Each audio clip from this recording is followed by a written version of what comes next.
우성식 목사님 제가 오전에 소개해드렸죠. 네, 우리 정혜은 사모님의 남편입니다. 하나님께서 또 이렇게 귀한 믿음의 인연을 주셨는데 오늘도 목사님 통해서 일하실 하나님 사모하시죠? 네, 우리 목사님을 통해서 일하실 성령님을 환영하면서 우리 박수로 맞이하겠습니다.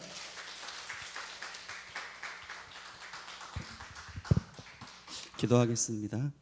하나님 아버지 감사합니다. 하나님이 기뻐하시고 하나님이 귀 쓰시는 이 은정교회 하나님 함께 말씀을 나누게 하시니 감사합니다. 하나님 이 시간에 성령님 임하여 주셔서 주님의 말씀을 우리가 깊이 깨닫게 하시고 하나님 피곤하고 졸린 시간이지만 말씀 앞에 우리가 서기를 원합니다. 하나님 말씀 앞에 우리가 정직하게 반응하고 하나님의 말씀 앞에 우리의 영혼을 되돌아보는 시간이 될 수 있도록 성령님 역사하여 주옵소서. 하나님 여기 모인 하나님이 사랑하시는 하나님의 자녀들에게 큰 은혜를 베풀어 주시고 하나님 저에게도 은혜를 베풀어 주옵소서. 감사합니다. 예수님 이름으로 기도합니다. 아멘. 네, 반갑습니다. 저희 최상일 목사님께서 몇 분 안 계실 거라고 했는데 많이 계시네요. 저는 목사님께서 말씀하셨던 것처럼 우리 정혜은 아내가 저랑 같이 사는 여자고요. 예, 좀 웃어주시면 감사하겠습니다. 이렇게 아직 저에 대해서 잘 모르시겠지만 이렇게 썰렁한 개그를 이렇게 할 때 웃어야 될 때구나 이렇게 웃어주시면 감사하겠습니다. 같이 살고 있고요. 제가 저희 아내 때문에 이 자리에 서게 된 것 같습니다. 원래 이렇게 부 담임 목사를 이렇게 강사로 초청하는 일은 거의 없거든요. 그리고 목사님이 저보다 한참 선배시고 제가 후배고 근데 이렇게 불러서 이 자리에 서는 것도 하나님 은혜고 그래서 다 모든 게 하나님의 은혜고 제가 아내를 잘 뒀구나. 네, 웃으시면 됩니다. 네. 네, 그런 생각도 듭니다. 네, 그래서 제가 아까 잠깐 기도하는데 몇 번 왔었거든요. 간이사님 취임식 할 때도 왔었고 그 전에도 몇 번 왔었는데 제가 찬양 이렇게 예배 드리는 거 그 전점 왔을 때도 찬양 예배에 참석했던 것 같은데 참 은혜가 많은 교회네요, 목사님. 깜짝 놀랐어요. 참 은혜가 있는 교회입니다. 그래서 참 감사하다. 제가 아까 처음에 와서 하나님 저를 왜 여기 부르셨습니까? 뭐 정혜연 간사 이렇게 남편이니까 목사님이 좀 놀러 오라고 했는데 제가 하도 안 오니까 이렇게라도 오게 하신 것 같은데 왜 저를 부르셨습니까? 여러 생각이 들다가 저에게 은혜를 주시려고 제가 은혜를 받고 돌아갈 것 같습니다. 지금도 아까 찬양할 때 참 감사한 시간이었고요. 그래서 여러분들과 오늘 제목 하나님 앞에서 사는 즐거움을 회복합시다 이런 주제의 말씀을 좀 나누려고 합니다. 제가 몇 년 전에 있던 교회에 부흥회가 있었습니다. 이용규 선교사님께서 부흥회를 오셨는데요. 그때 저는 뭐 방송실 섬기고 그때는 수련목이었으니까요. 전도 운행하고 방송실 섬기느라고 설교를 이렇게 제대로 듣지 못했습니다. 이제 다 부흥회가 마치고 저희 지하 예배실에서 혼자 기도할 때 하나님이 그때 은혜를 많이 주셨습니다.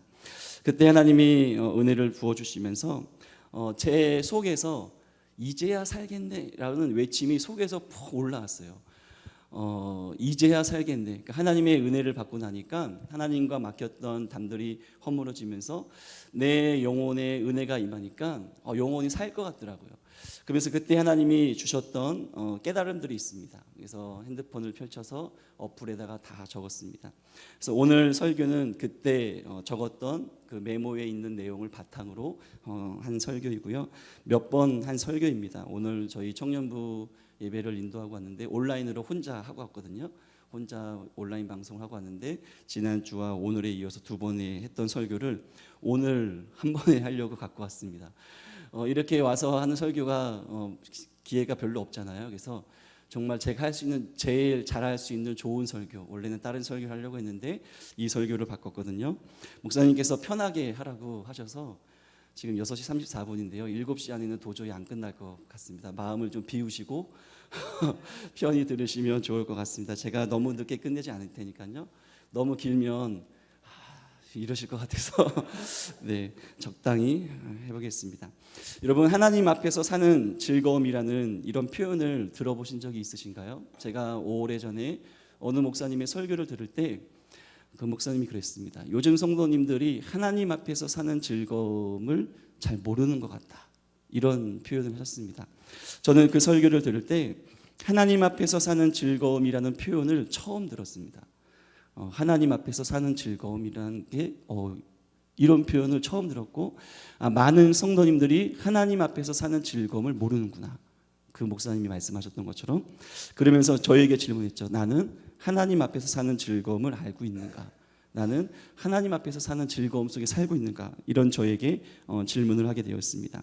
제가 오늘 말씀을 준비하게 된 것은 코로나로 인해서 저희 인천은 요즘 되게 심각합니다. 그래서 아까 목사님도 얘기했지만 저희는 절반도 안 나오세요. 평소보다 온라인 방송도 하고, 청년부는 저 혼자 계속 예배드리니까 되게 외롭기도 하고, 신방을 해야 되는데 만날 수도 없고, 애들이 안 만나자고 하면 싫어하거든요. 인천 분위기가 좀 그렇습니다. 그래서 조금 그런 가운데 오늘 이 하나님 앞에서 사는 즐거움이라는 것을 더 묵상하게 됐고요. 그래서 여러분들과 나누고 싶은 마음이 생겼습니다.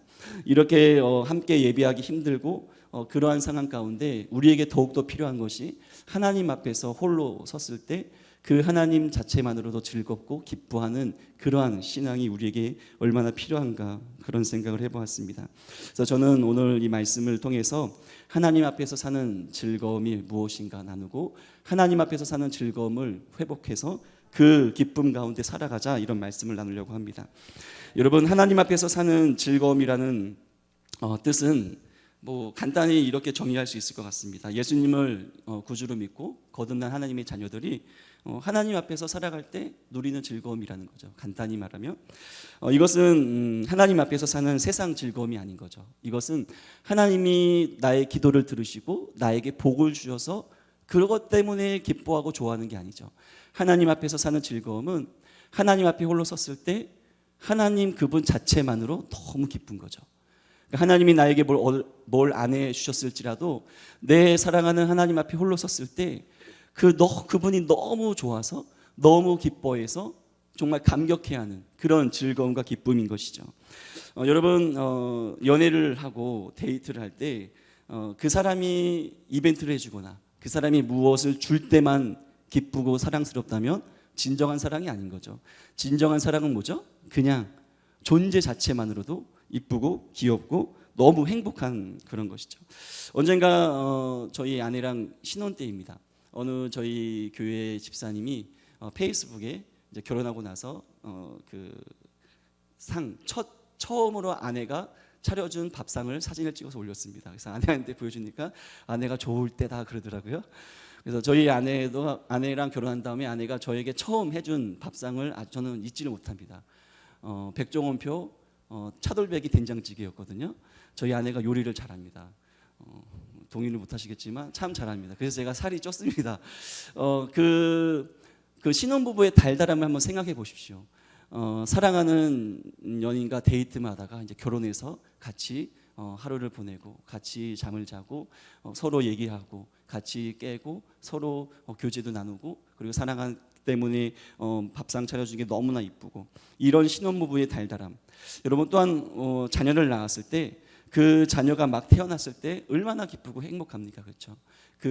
처음에 저희 아내도 기억납니다. 아기가 태어났을 때 이제 피를 닦고 들어갔다가 다시 이제 말끔히 해가지고 왔을 때 너무 좋더라고요. 집에 와서도 너무 좋았고, 그 갓난아기를 바라보는 그 부모님의, 그리고 그 손주를 바라보는 그 할머니 할아버지의 그 표정 한번 상상해 보십시오. 여러분, 하나님 앞에서 사는 즐거움이라는 것은 그런 것과 또 되게 비슷하다고 생각이 듭니다. 그러니까 하나님 앞에 섰을 때 하나님 당신이 너무 좋으신 거죠. 하나님이 너무 사랑스럽고 그분만을 바라봤을 때 그게 너무 행복한 거죠. 여러분, 이것을 고백했던 것이 오늘 다윗의 고백입니다. 우리 16편 8절과 11절을 다 같이 한 목소리를 읽어보겠습니다. 시작. 내가 여호와를 항상 내 앞에 모심이여 그가 나의 오른쪽에 계심으로 생명의 길을 내게 보이시리니 주의 앞에는 충만한 기쁨이 있고 주의 오른쪽에는 영원한 즐거움이 있나이다.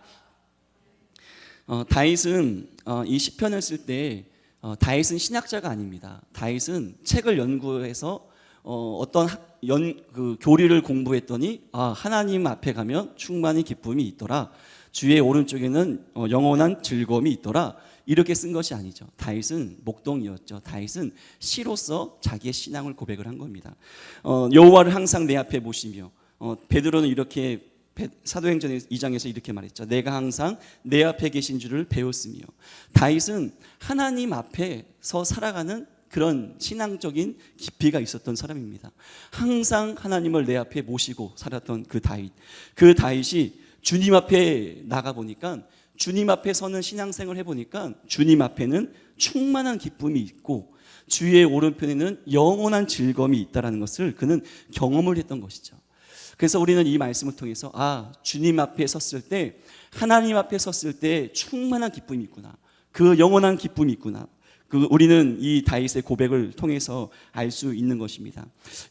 여러분들은 어떠신가요? 하나님 앞에서 사는 즐거움이 지금 나에게 있으십니까? 교회에서 많은 사역을 한다고, 교회에서 매일 산다고 하나님 앞에서 사는 즐거움이 충만한 건 아니죠. 물론 영향도 있겠지만 그거와 상관없이, 저도 아까도 얘기했죠. 이제야 살겠네. 그건 뭐예요? 그 전까지는 하나님과 관계가 막힘 가운데 메마름 속에 그냥 설교했고 메마름 속에 그냥 살았던 거예요. 근데 하나님이 국률이 여기서 은혜를 주시니까 이제야 살겠네. 이게 속에서 이렇게 탄식이 쏟아져 나오더라고요. 그러니까 살겠더라고요, 정말. 여러분, 다윗처럼 이 하나님 앞에서 사는 즐거움이 우리에게 있는가? 만약에 있다면 다윗만큼 그 깊이가 더해지는 시간이 되었으면 하는 것입니다. 여러분, 하나님이 우리에게 부어주시는 이런 충만한 기쁨, 영원한 즐거움은 영적인 거죠. 우리가 아까 반주 봤는데 정말 맛깔나게 잘 하시더라고요. 정말 반주도 잘하시고 인도도 잘하시고 참 은혜를 받았습니다. 그렇게 많은 풀세션으로 해서 웅짝국짝한다고 우리가 기쁜 게 아니고, 우리의 기쁨은 하나님이 우리의 영혼 속에 부어주시는 거죠. 제가 예전에 어느 교회 철야 예배를 갔을 때 기뻐하며와 함께 그 찬양을 부르는데 갑자기 하늘 위에서 기쁨이 이렇게 뚝 떨어지더라고요. 그러니까 이 영혼이 너무 기쁜 거예요. 그거는 어떻게 설명할 수 없는 거죠. 그냥 하나님이 기쁨을 부어주신 거죠. 우리에게는 이런 신령한 기쁨, 하나님 앞에 섰을 때 하나님이 주시는 그 신령한 기쁨과 즐거움이 우리에게 꼭 있어야 될 줄로 믿습니다. 그 회복되는 시간이 되었으면 좋겠습니다. 제가 말씀을 준비하면서 이런 생각을 했습니다. 하나님 앞에서 사는 즐거움, 우리가 그렇게, 하나님은 그렇게 살기를 원하시는데 왜 하나님은 그렇게 살기를 원하실까? 여러분 어떻게 생각하세요? 우리가 하나님 앞에서 사는 즐거움으로 살기를 원하시는데 왜 그렇게 원하실까? 그것은 하나님이 우리를 엄청나게 사랑하시기 때문인 거죠. 하나님은 우리를 엄청나게 사랑하십니다. 저희 아들이 왔는데요. 아들이 만약에 저를 그냥 집에 왔는데도 못 본 채 하고 저에게 말도 안 걸어주고 저를 무시하고 그런다면 어떨 것 같으세요? 부모님도 계시죠? 부모로서 마음이 아픈 거죠. 내가 얘를 엄청 사랑하는데 이 아들이 나를 멀리해, 나에게 오지도 않아, 나랑 교제도 하지 않으면 마음이 아픈 거죠. 하나님이 우리를 사랑하시기 때문에 우리가 하나님 앞에서 살 때 그 하나님으로 기뻐하고 즐거워하기를 원하신다는 것입니다. 여러분, 하나님은 우리를 그렇게 사랑하십니다. 그것을 어떻게 할 수 있냐면 51편 12절에 있는 말씀을 한번 읽어보겠습니다. 시작.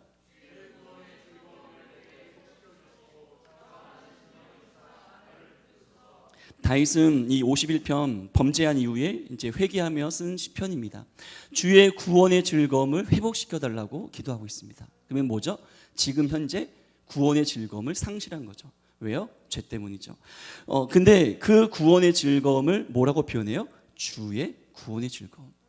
그러니까 내가 구원받을 때 기쁨이 있었어요. 감격이 있었어요. 내가 정말로 십자가에서 주님이 흘리신 피로 죄사함을 받았을 때 그 예수님이 나를 위해 죽었구나, 나를 구원해 주신 그 감격이 있었어요. 그 기쁨이 있었어요. 근데 그때 나만 기쁜 게 아니라 하나님도 기뻐하셨다라는 것이죠.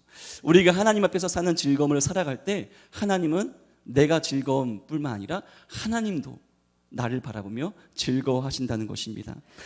근데 그 즐거움은 실상은 하나님께 있었던 거죠. 주의 앞에는 충만한 기쁨, 오른편은 영원한 즐거움. 그 즐거움이 내게 임한 거죠.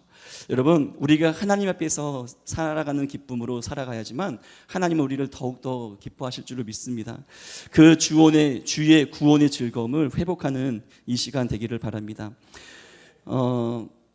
하나님과 친밀한 교제를 나눴던 믿음의 사람들 두 분을 얘기하려고 합니다. 모세와 다윗입니다. 모세가 신명기 5장에 보면 이스라엘 백성들이 모세에게 나와서 이야기를 합니다. 하나님께서 자기들에게 직접 말하지 말라고 그러는 겁니다. 왜냐하면 자기들이 죽을 수도 있기 때문인 거죠. 모세에게 이렇게 말합니다. 모세, 당신이 하나님께 가까이 나가서 하나님의 말씀을 듣고 전해주소서. 우리가 듣고 행하겠습니다. 그러니까 하나님께서 이런 모습을 지켜보셨습니다. 그러면서 백성들의 말을 들으셨고요. 이제 모세에게 백성들을 이제 장막으로 돌려보내러 가셨고, 이제 모세에게 신명기 5장 31절 한번 읽어보겠습니다. 시작. 너는 여기 내 곁에 서 있으라. 저는 이 말씀을 보면서 하나님이 모세를 향해서 너는 내 곁에 서 있으라. 이게 너무나 와닿았어요. 물론 지금은 이때랑 틀리죠. 이때는 이 백성들의 성령이 임하지도 않았고 하나님께 이 십자가의 보혈로 나가 이런 게 없었잖아요. 우리는 지금은 신약 시대이기 때문에 보혈을 유지하여 하나님께 직접 나갈 수 있지 않습니까? 지금이랑 좀 틀리지만 이때 당시에 하나님이 모세를 향해서 너는 내 곁에 서 있으라. 이 말씀을 보면서 하나님이 이 모세와 교제하고 싶으시고 하나님이 이 모세를 지도자로 세우셨는데 이를 통해서 하시고 싶은 것들이 있는데 모세, 너는 내 옆에 있어. 백성들은 갈지라도 너는 내 옆에 있어. 내가 할 말이 있어. 내가 너를 쓸 거야. 내가 너를 사랑해. 이렇게 느껴졌어요. 신약 시대를 살고 있는 우리는 모세 이때 당시에 틀리게 직접 하나님 앞에 다 나갈 수 있습니다. 그래서 하나님은 우리에게 말씀하시는 거죠. 너는 내 곁에 서 있으라. 너는 내 곁에 와라. 이렇게 말씀하신다고 그렇게 느껴졌습니다. 출애굽기 33장 11절에 있는 말씀을 보시면 여러분 잘 아시는 말씀이죠. 모세가 하나님의 유일하게 대면하여 말씀했던 사람, 하나님과 그렇게 친밀했던, 정말 모세와 같은 자가 없었던 그런 모세, 하나님과의 그 하나님의 사람. 그 다음 말씀도 볼까요? 눈의 아들 젊은, 그러니까 모세는 진으로 돌아오나 눈의 아들 젊은 수종자 여호수아는 회막을 떠나지 아니하니라. 여러분, 여호수아가 모세의 후계자잖아요. 이 여호수아의 신앙을 알 수 있어요. 모세마저도 진으로 돌아갔지만 여호수아는 회막, 하나님 만나는 그곳을 떠나지 않았습니다. 여러분, 이것이 여호수아의 신앙이었습니다. 여러분, 하나님 앞에 홀로 서는 시간이 많아야 됩니다. 하나님 앞에, 물론 이 공예배도 마찬가지, 이거는 당연한 거고, 홀로 하나님 앞에 독대할 수 있는 시간이 많아야 됩니다. 그래야 영성이 깊어질 수 있는 겁니다. 영성이 깊어지기를 원하신다면 하나님 앞에 홀로 서는 시간이 많아야 됩니다. 물론 너무 많다고 무조건 깊어진다고는 생각지 않습니다. 중심이 중요한 거지만요. 그럼에도 불구하고 시간도 중요합니다. 하나님 앞에 홀로 서는 시간. 모세는 돌아갔지만 여호수아는 회막, 하나님 만나는 그 성전이 남아서 하나님 앞에 홀로 섰던 그 여호수아. 여러분, 이런 믿음의 사람들, 정말 저는 이분들을 보면 고개가 너무 숙여져요.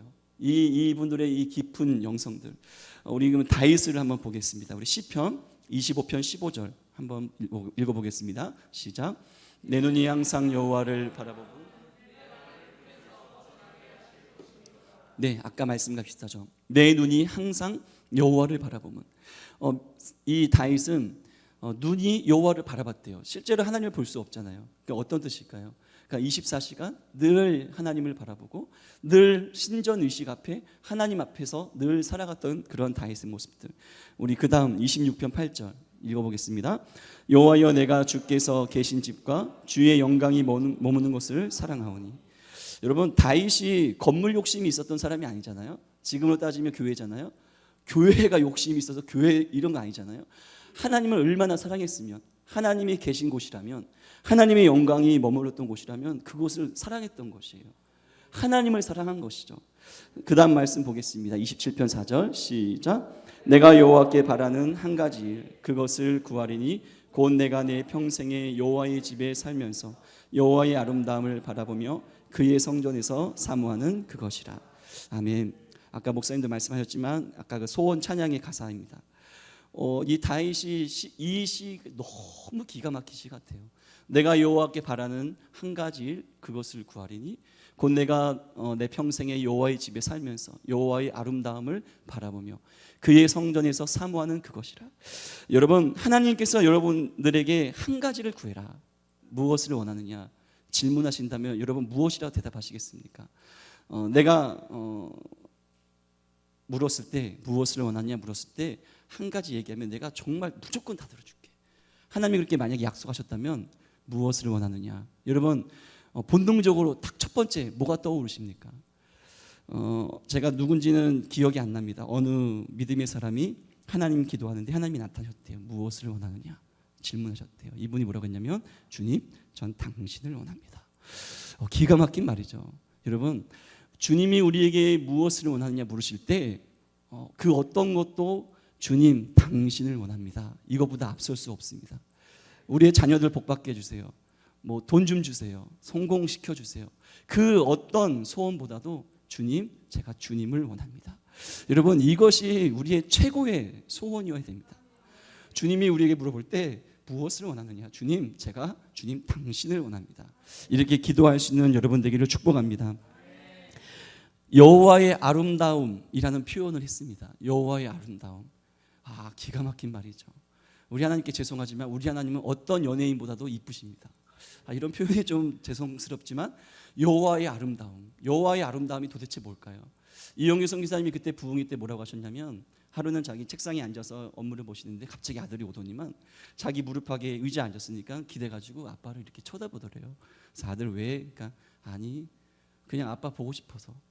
그냥 이 아들은 아빠가 그냥 보고 싶어서 아빠 이 무릎팍에 이렇게 누워서 그냥 아빠만 바라본 거예요. 그러니까 그 아버지의 아름다움을 이 아들은 그냥 바라본 거죠. 여러분 이 하나님의 아름다움을 좀 생각해 봤으면 좋겠습니다. 우리 하나님께서 얼마나 아름다우시고 우리에게 행하신 일이 얼마나 크고 위대하신지. 여러분 하나님이 여러분을 사랑하신다고 믿으신다고 하셨죠?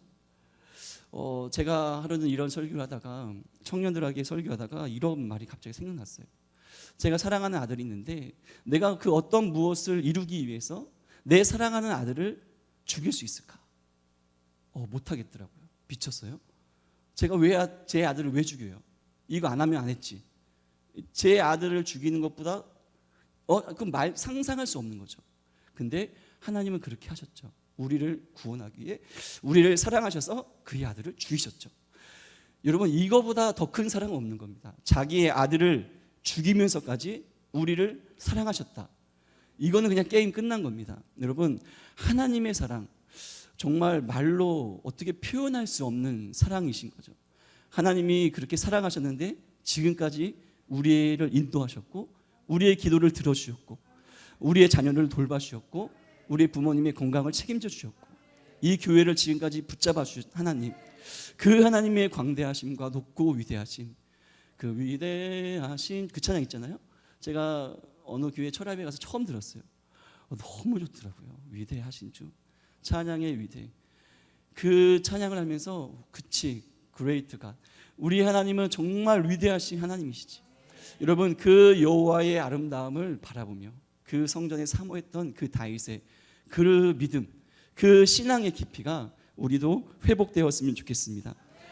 다윗만큼은 못할지라도 그 영성의 깊이가 더 깊어지는 시간이 되었으면 좋겠습니다.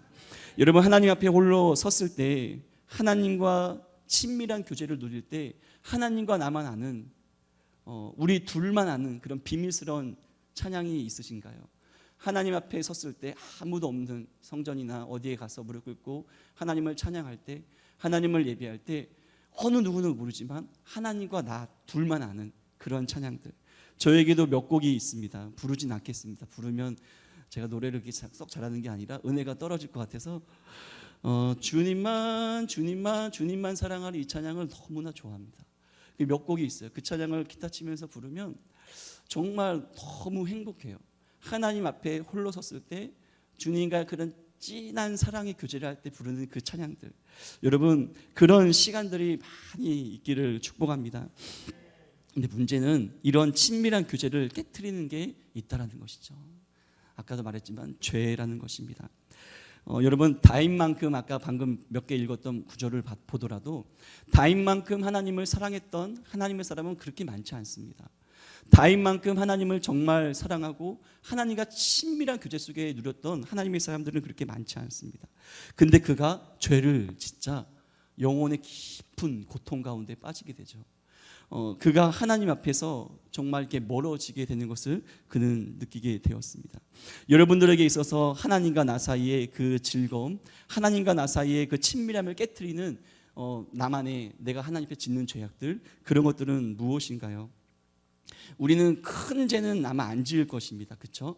이 죄가 드러나면 감옥에 가게 될 수도 있고, 정말 나는 이 세상에서 그냥 거의 사라져야 되는 그런 큰 죄는 거의 다 짓지 않으실 겁니다. 하지만 죄 같지 않은 작은 죄들, 사단은 어떤 목사님이 그러죠. 사단은 잽의 명수다. 우리에게 계속 잽을 이렇게 날리는 거예요. KO 원펀치 날릴 것 같으면 우리 피하죠. 이 사단이 강하게 역사하니까. 근데 에이, 뭐 이 정도쯤이야. 에이, 그냥 눈 감고 그냥 대충 넘어가는 거. 그러니까 잽을 계속 맞다가 어느 정도 이 죄에 대해서 내가 경계심이 풀려지고 이 계속 잽을 맞다 보니까 어느 순간 이 죄가 친숙해졌어요. 스톡홀름 증후군이라고 아시나요? 그 나를 유괴한 사람, 그 사람을 사랑에 빠지는 거예요. 007 옛날에 소피 마르스가 나왔던 거기 보면 자기를 유괴범을 사랑에 빠졌어요. 여러분, 죄가 나를 유괴했어요. 근데 계속 있다 보니까 죄가 사랑스러워지는 거예요. 사단은 그렇게 잽을 계속 날리다가 언젠가 KO 원펀치를 날려서 나를 완전히 무너뜨리게 되는 것이죠. 여러분, 우리는 우리의 영혼에 대해서 세심하고 아주 세밀하게 관찰해야 됩니다. 하나님 앞에 내가 어떤 부분에 있어서 넘어지는 것은 없는가? 여러분, 자기의 영혼을 잘 살펴보시기를 바랍니다. 다윗은 이렇게 범죄한 이후에 회개를 하게 되죠. 잘 아시는 것처럼 나단 선지자가 나타나서 그 부자 사람, 가난한 사람, 부자가 가난한 사람의 양을 빼앗아서 손님을 대접했더니까 다윗이 화가 나면서 그 사람을 죽여야 합니다. 그러니까 나단 선지자가 당신이 그 사람입니다. 그런 가운데 다윗이 내가 범죄했습니다. 회개하게 되죠. 여러분, 이때 다윗이 회개했을 때 고백했던 것 중에 우리 51장 17절에 있는 말씀을 한번 읽어보겠습니다. 시작. 하나님께서 구하시는 제사는 상한 심령이라. 하나님이여 상하고 통회하는 마음을 주께서 멸시하지 아니하시리다. 아멘. 다윗은 하나님 앞에서 사는 즐거움으로 하나님과 신령한 교제를 누리던 자였습니다. 근데 엄청난 큰 죄로 그 하나님과 누렸던 그 기쁨과 모든 것이 떠나갔죠. 그래서 그는 다윗은 직감적으로 알았을 것입니다. 아, 하나님의 은혜가 떠났구나. 그래서 그가 고백을 하고 있는 것들이 그런 거잖아요. 내 속에 적한 마음을 창조하소서.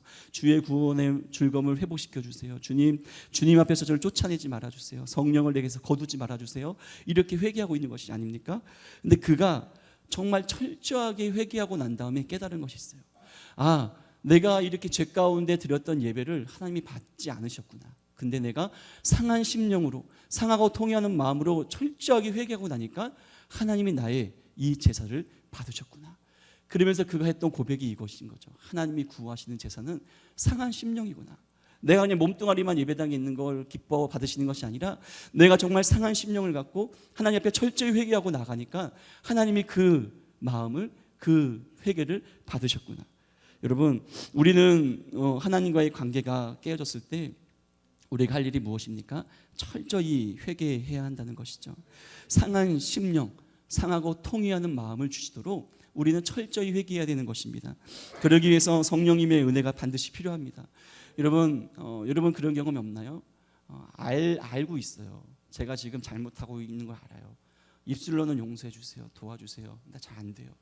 시간이 지나요. 이거 같아 괴로워요. 근데 하나님이 불쌍히 여기셔서 어느 날 회개형을 충만히 부어주시면 통곡하며 회개하죠. 회개하다 보면 죄라고 생각지 않았는데 이게 회개가 돼요. 회개하고 나서 보니까 야, 그게 죄였구나. 여러분 이런 경험 있지 않습니까? 그 회개하기 전까지 어땠어요? 죄 가운데 살았어요. 죄인데도 불구하고 죄인지도 모르고 살기도 했고 알면서도 죄 가운데 살았지만 그냥 살아가는 거예요. 근데 하나님이 불쌍히 여기셔서 상하고 통회하는 심령으로 철저히 회개하게 시키니까 이게 정말 회개하게 되는 거죠. 그래서 우리는 성령님의 은혜를 간절히 구해야 됩니다. 정말 우리 안에 깨닫지 못한 죄들을 깨닫게 해주시도록 하나님과의 그런 친밀한 즐거움, 하나님 앞에 사는 즐거움이 예전 같지 않다면 하나님 회복시켜 주옵소서. 철저히 회개할 수 있는 우리가 되었으면 좋겠습니다. 또한 우리가 회복하기 위해서 마지막으로 한마디만 하고 마치겠습니다. 말씀과 기도 생활이 회복되어야 됩니다. 뭐 이것은 우리 목사님께서 워낙 자주 강조하시고 말씀하셨을 거기 때문에 제가 많은 강조를 안 하겠지만, 우리에게는 이 말씀과 기도 생활, 여러분, 말씀과 기도 생활은 왕도가 없죠. 어느 날 갑자기 그냥 하늘에 불 받고 갑자기 막 불의 사자가, 그런 건 거의 없습니다. 있긴 있겠죠. 근데 여러분 그런 거 생각지도 마시고 그냥 매일 한 단계 토끼처럼 너무 빨리 가려고 하시면 안 돼요. 거북이처럼 느릴지라도 매일매일 자기 자신을 되돌아보면서, 여러분 하나님의 위대한 사람들은 그렇게 살았어요. 유기성 목사님이 예수동행 일기, 예수님 바라보자 이런 걸 강조하는 것은 매일매일 자기 자신의 영적인 상태를 매일매일 체크하는 거예요. 존 웨슬리 목사님도 일기를 썼고요. 조나단 에드워즈 목사님도 자기 점검표가 있었고, 존 웨슬리 목사님도 자기 점검표가 있었고, 이런 거 가지고 매일매일 하나님 앞에 나가는 거죠. 매일매일 말씀 읽고 기도하고, 하나님 앞에 나는 오늘 범죄한 것이 무엇이 있는가, 하나님 앞에 나는 어떻게 살았는가, 이것이 쌓이다 보니까 큰 하나님의 사람들이 된 거죠. 하나님의 사람들도 어느 날 갑자기 점프해서 그런 건 없는 겁니다.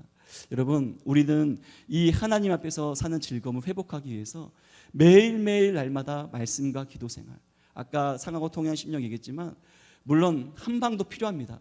하나님이 정말 세게 역사하셔서 철저히 그도 필요하지만, 그거와 더불어 꼭 필요한 건 매일매일 말씀과 기도 생활. 여러분 매일매일 기도하시고 매일매일 말씀 읽으시기를 예수님의 이름으로 축복합니다. 저희 아내가 아는 사모님들하고 카톡방을 만들어서 성경을 이렇게 녹음을 해요. 녹음을 해서 성경 어플 보고 녹음을 하면 그 어플 녹음한 걸 올려요. 매일매일 올려야 돼요. 그러니까 자기 나로 하여금 매일매일 성경을 읽을 수밖에 없는 환경 속에 자기를 둔 거죠. 그러니까 그렇게 훈련을 하는 거죠. 여러분 제가 여러분을 전혀 알지 못하기 때문에 뭐 할 말씀은 없지만 매일매일 말씀과 기도 생활을 꼭 실천하시기를 바랍니다. 저도 솔직히 부끄러워요. 우리 청년부 큐티하지만 큐티해요. 근데 제가 맥체인 성경 일기표로 매일매일 하루에 4장 못 읽을 때가 많아요. 이게 창피하지만, 죄송스럽지만 창피한 얘기지만 못 읽을 때가 많아요. 읽으려고 노력하지만 바빠요. 일도 없는데 바빠요. 게으른 거죠. 지혜가 없는 거거든요. 그래서 너무 하나님께 너무 죄송스러워요. 그래서 제가 지금 이 설교를 이 부분을 해야 되는데 창피한 게 좀 있어요. 우리 아내가 니나 잘해라 그럴지도 모르겠어요. 여러분 하나님 앞에서 말씀과 기도 생활을 더 철저히 나가는 여러분 되기를 축복합니다.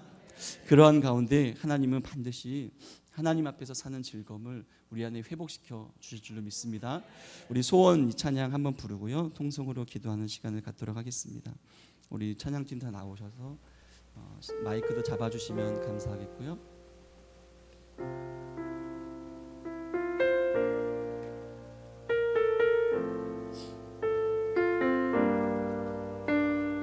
우리 주님 내가 주의 장막을 사모합니다. 우리 찬양하고 기도하겠습니다.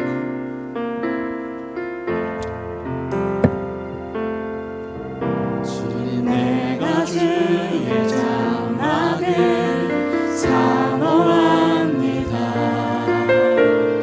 오직 주의 임재를 갈망합니다.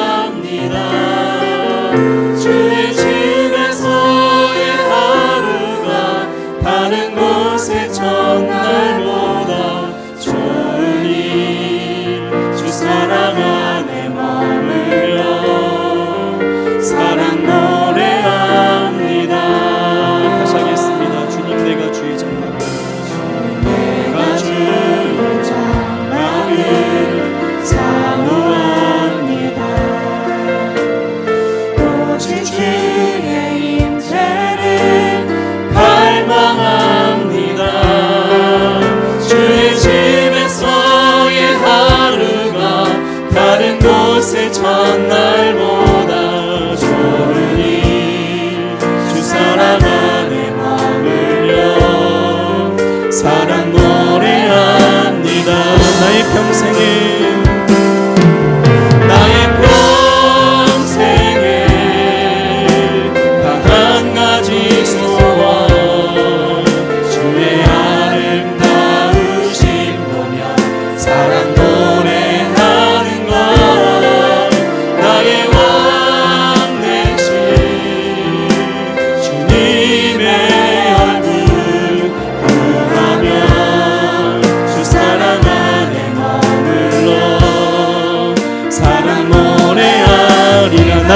평생에 단 한 가지 소원 나의 평생에 단 한 가지 소원 주의 아름다우신 보며 사랑 노래하는 것 나의 왕 되신 주님의 얼굴 궁하며 주 사랑 안에 머물러 사랑 노래합니다.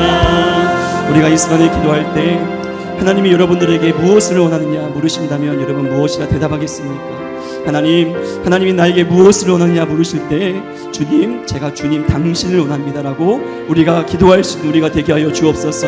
주님과 나 사이의 관계를 깨트리는 죄악들, 하나님 정말 죄같지도 않은 그런 작은 죄악들, 끊지 못한 은밀히 짓는 죄악들, 하나님이여 이 모든 죄악들이 떠나갈 수 있도록 하나님의 성령님 역사하여 주옵소서. 하나님 성령을 통하여 몸의 행실을 죽이면 영혼이 산다고 하였는데 하나님의 성령이여 말씀과 기도로 우리를 거룩하게 하시고 하나님 앞에 사는 즐거움을 회복시켜 주옵소서.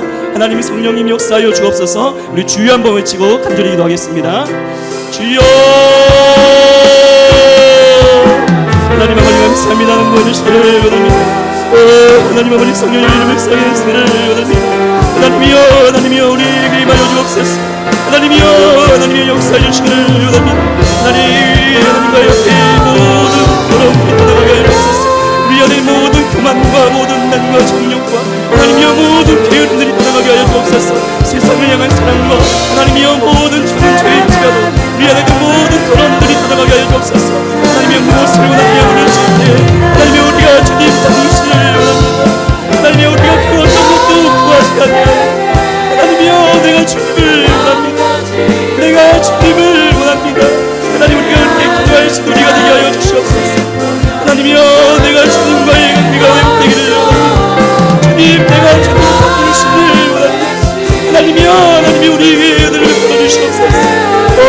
모든 영적인 눌림이 떠나가게 하여 주옵소서. 하나님이여 모든 죄악된 습관들이 떠나가게 하여 주옵소서.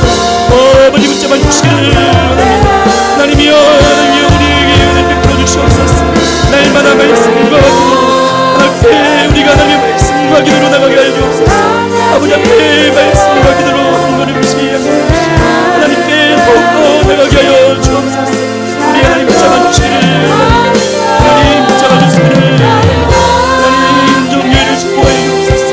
하나님이여 은정교회를 축복하여 주옵소서. 하나님이여 기도의 성도들을 주옵소서. 하늘문이 열리고 하나님의 영광이 하늘 예배당 되게 하여 주옵소서. 하나님이여 하늘의 저 우리의 하나님의 영광이 하늘 교회가 되게 하여 주옵소서. 하나님이여 역사해 주시기를 원합니다. 저 하나님 나라의 하나님의 그 신비와 하나님의 영광이 하나님이여 이 교회 가운데 임하게 하여 주옵소서.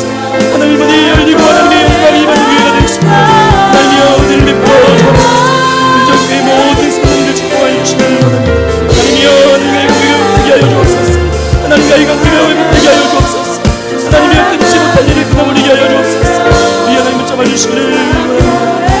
아버지 역사하여 주옵소서. 하나님 인도하여 주옵소서. 교회를 축복하여 주시고 하나님께 성도하여 주시옵소서. 하나님 우리가 결단하게 하시고 날마다 말씀과 기도로 나가게 하시고 하나님 우리의 은혜를 더하여 주옵소서. 하나님 은혜를 베풀어 주옵소서. 하나님 은혜를 베풀어 주옵소서. 진짜 인도하시고 하나님 오늘 새롭게 하시고 인도하여 주시옵소서. 주님의 은혜를 하나님 아버지 감사합니다. 오늘 하나님이 기일 쓰시는 이 은정교회와 우리 담임 목사님, 최상인 목사님 계시는 이 성전에서 주님의 말씀을 나누게 하시니 감사합니다. 하나님 앞에서 사는 즐거움이 우리 안에 충만하게 임하게 하여 주옵소서. 하나님과의 관계가 설령 깨어졌을지라도 하나님의 영광이 임하는 이 성전에 나와서 우리가 기도하면 하나님의 그 영광 때문에 우리의 죄를 회개하고 하나님의 관계가 회복되어지는 그러한 놀라운 성전 될 수 있도록 성도님 되도록 축복하여 주옵소서.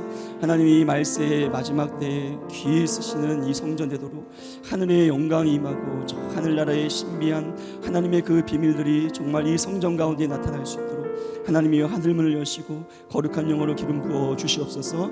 감사하며 예수님의